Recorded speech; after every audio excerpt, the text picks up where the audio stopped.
Part 2. അങ്ങനെ guys, ഞാനങ്ങനെ ഒരു ജേർണൽ സ്റ്റാർട്ട് ചെയ്തു. ഇതെൻ്റെ സെക്കൻഡ് ജേർണലാണ്. അപ്പോൾ ഫസ്റ്റ് ജേർണൽ നിങ്ങൾ കണ്ടിട്ടുണ്ടാവും. ഇച്ചിരി ബോറാണെങ്കിലും നല്ലതെന്നാണ് എൻ്റെ ഫ്രണ്ട്സ് എല്ലാവരും പറയുന്നത്. അപ്പോൾ ഞാൻ ആദ്യം തന്നെ ഒരു ഗ്രീൻ തീമാണ് പ്ലാൻ ചെയ്തത്. അപ്പോൾ ഫസ്റ്റ് തന്നെ ഹെഡിങ്സൊക്കെ കൊടുത്ത്, അത് ഫസ്റ്റ് പാർട്ടിലുണ്ട് കേട്ടോ, ഹെഡിങ്സൊക്കെ കൊടുത്ത്. അപ്പോൾ രണ്ടാമത് തന്നെ ഞാൻ ഒരു ഹാർട്ട്സിൻ്റെതും പിന്നെ ഒരു ഗ്രീൻ കളറിലുള്ള ഒരു ചെറിയൊരിത് ഇങ്ങനെ വെച്ചു. പിന്നെ അതിൻ്റെ മുകളിൽ ഇങ്ങനെ fair is foul and foul is fair അങ്ങനെ എഴുതിയിട്ടുണ്ട്. ഇത് ആരാ എഴുതിയെന്ന് എനിക്കറിയത്തില്ല. പിന്നെ ഞാനൊരു റൈറ്റിങ്സ് പോലുള്ള ഒരു പേപ്പർ ബാക്കിലൊട്ടിച്ചു. പിന്നെ അതിൻ്റെ കുറച്ച് അപ്പുറത്തായിട്ട് സൈഡിലാക്കിയിട്ട് ഞാനൊന്ന് ഇതാക്കി.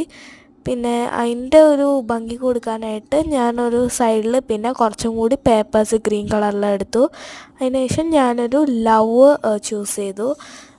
ഗ്രീൻ കളറിലുള്ള തീമായതുകൊണ്ട് ഗ്രീൻ കളറിലെ ലവ് ആണ് ഞാൻ ചൂസ് ചെയ്തത്. അങ്ങനെ ഞാൻ അതൊരു മറ്റേ ഗ്രീൻ തീമാണല്ലോ അങ്ങനെ ഹെഡിങ് കൊടുത്തേക്കുന്നത്. അപ്പോൾ ഗ്രീനിൻ്റെ മുകളിലാണ് ഞാൻ കൊടുത്തത്. ഗ്രീനിൻ്റെ ലെഫ്റ്റ് സൈഡിലേക്കാണ് കൊടുത്തത്. പിന്നെ എനിക്ക് കിട്ടുന്നില്ലായിരുന്നു അത്. ഭയങ്കര പാട് കിട്ടാനായിട്ട് ഈ സ്റ്റിക്കേഴ്സ്. അങ്ങനെ ഞാൻ സ്റ്റാർ ചൂസ് ചെയ്തു. പിന്നെ ഗ്രീനിൻ്റെ താഴത്തെ റൈറ്റ് സൈഡിലാണ് ഇട്ടത്. റൈറ്റ് സൈഡിൽ എനിക്കത് കാണാൻ തോന്നുന്നുണ്ട്. ഞാനത് ഗ്രീനിലേക്കല്ല, ഞാൻ തീമിൻ്റെ ഒരു ഹെഡിങ്ങിലാണ് ആദ്യം കൊടുത്തത്.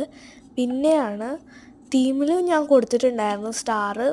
ജസ്റ്റ് ഒരു ഗ്ലിറ്ററിങ് ഒരു ഫീല് വരാൻ വേണ്ടിയിട്ട്. ഗ്ലിറ്ററിങ് അല്ല, ആ സ്റ്റാർസിൽ കുറച്ച് ഗ്ലിറ്ററിങ് പോലെ ഉണ്ട്. അത് നിങ്ങൾക്ക് കാണാൻ കഴിയട്ടാണ് കേട്ടോ. അങ്ങനെ എനിക്ക് ഈ ഒരു സ്റ്റിക്കറും കിട്ടുന്നില്ലായിരുന്നു. അങ്ങനെ ലാസ്റ്റ് ഞാൻ വെച്ചു. ആ ഗ്രീൻ കളറിൽ മുകളിലുള്ള പാർട്ട് കുറച്ച് ബോറാണ് എനിക്കറിയാം. അങ്ങനെ ഞാൻ വേറൊരു ഫിൽറ്ററും കാണിച്ചു തരാം കേട്ടോ. ബൈ.